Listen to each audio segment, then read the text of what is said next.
Alright, looky what I've got here.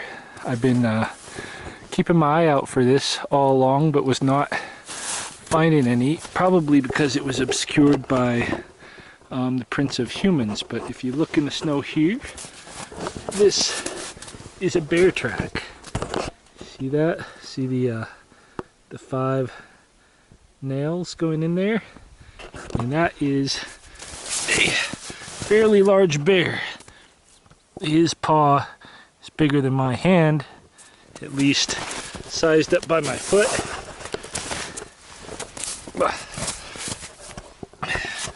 It's his foot, my foot.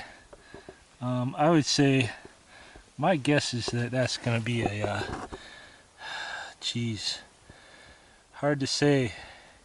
It's either a big black bear or a small grizzly bear.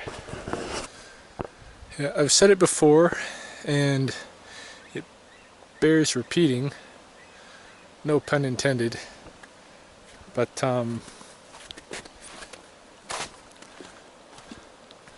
my chances of being severely threatened in any kind of violent encounter is more likely, I think, to involve a grizzly or a black bear than a human.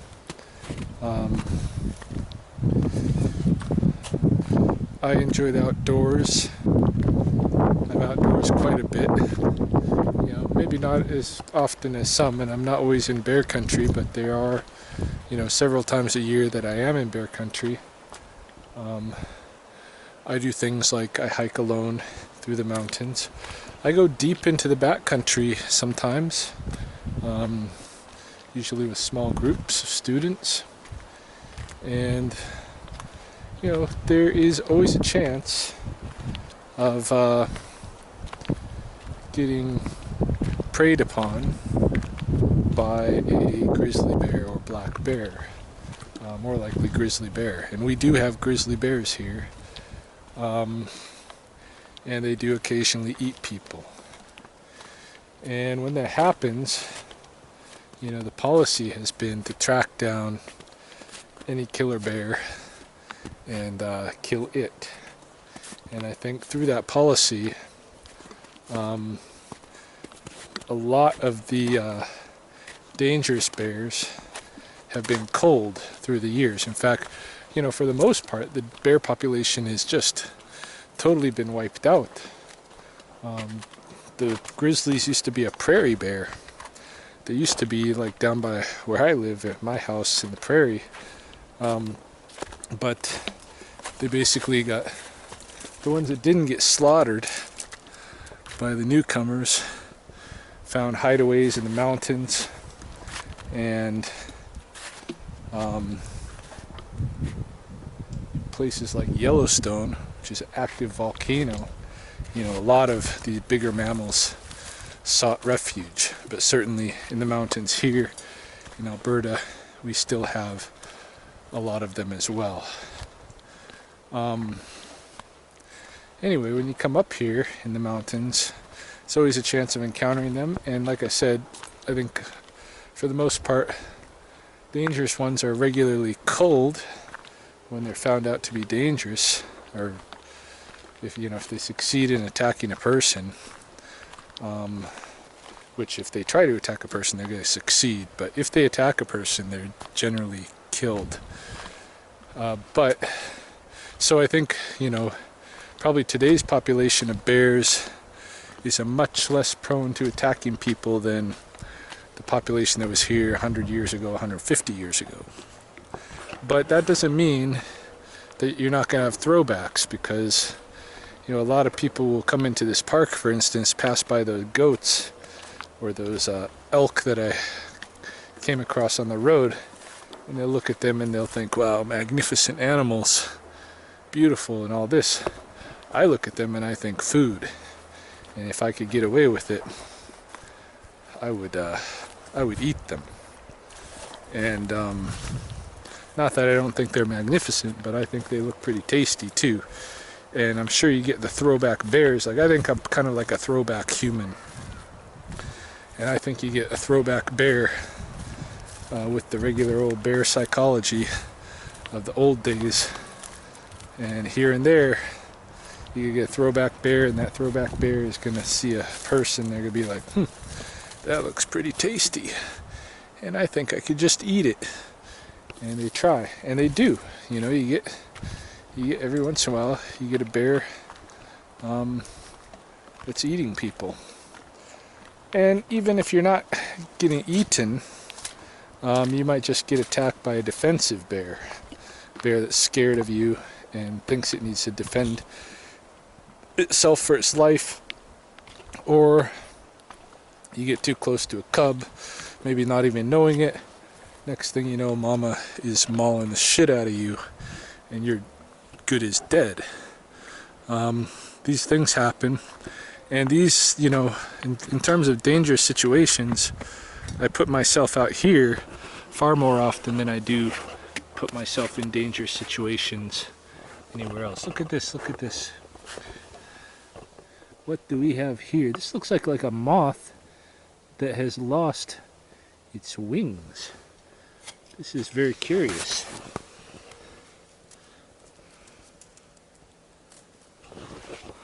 What do we have here?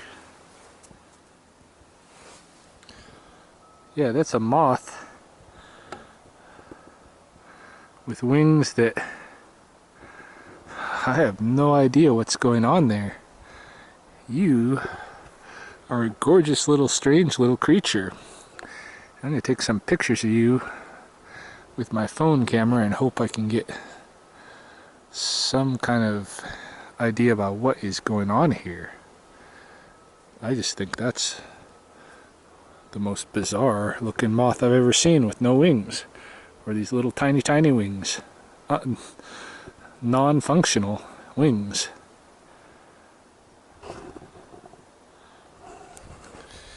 Anyway, what I was saying about the bear,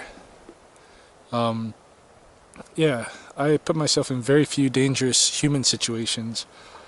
I put myself in far more dangerous wildlife situations. And so my thinking is that, you know, really, when it comes to potential violent encounters and such, my most likely thing that I need to defend against is going to be something like a bear that can just totally destroy me. Mountain lion, a wolf, you know, a pack of coyotes, an angry badger, who knows. Yeah, sorry, I got totally distracted off of my bear rant with the moths. I think my main point was that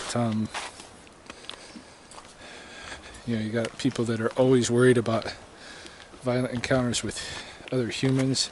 Everybody's got a different kind of reality, different kind of social reality that they live in. You know, some people live in urban areas where there's a lot of death by gunfire, knives, and, you know, all this kind of stuff. And me, I think I stay pretty clear of human dangers, but I have a whole different set of dangers, and thus requiring, you know, a whole different set of like training skills to deal with these kind of dangers.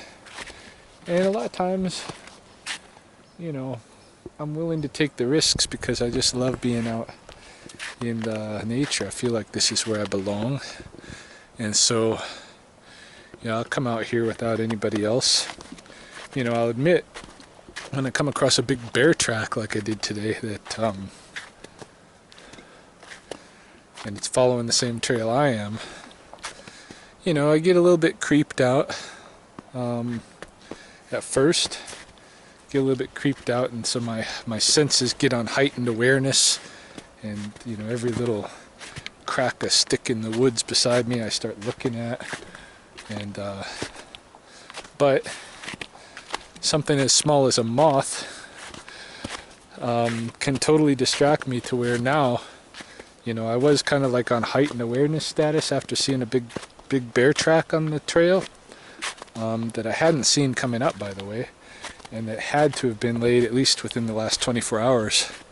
So I was on heightened awareness mode, but then saw that moth, and the moth totally like threw the bear out of my mind, so much so that even now, after I'm done with the moth, continuing on down the trail, I got no concern for the bear anymore. The moth cured me of the bear concern. Shouldn't entirely, you know, if I'm gonna be smart, one of the skills I should develop is very keen awareness all the time. And you see in the other animals, that's how they are. They got the defensive awareness going on all the time, where they're keeping track of what's going on, and you get something new coming into their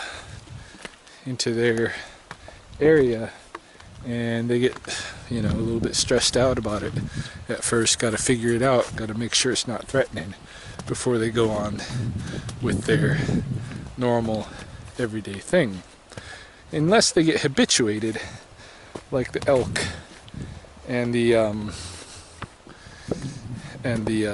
goats and the humans. I mean, the elk and the goat in the park are basically habituated to the sense that they are safe from me, when in reality there are throwback humans like myself who they are not safe from. And I do know, guys, other throwback humans that have on occasion killed animals on the outskirts of this park. And in the same manner, there are habituated humans who feel safe because there's a nice trail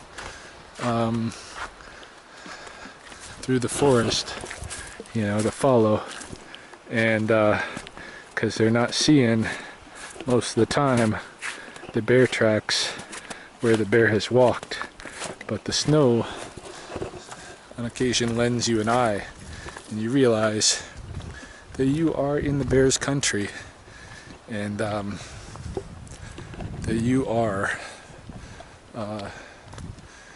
potentially food, or if not food, a threat that's going to be addressed violently, potentially. It's not likely, but it's not so unlikely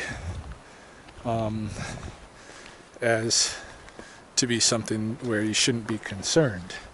They sell all kinds of products for defense against bears here, and they tell you to walk in groups, not carry stinky stuff, no perfume, no food, and make noise, and all these kind of things. They don't tell you that for no reason. They tell you that because if you come up across a bear, you know, just quietly walk up across a bear and startle it, your ass is toast. And so that's my world.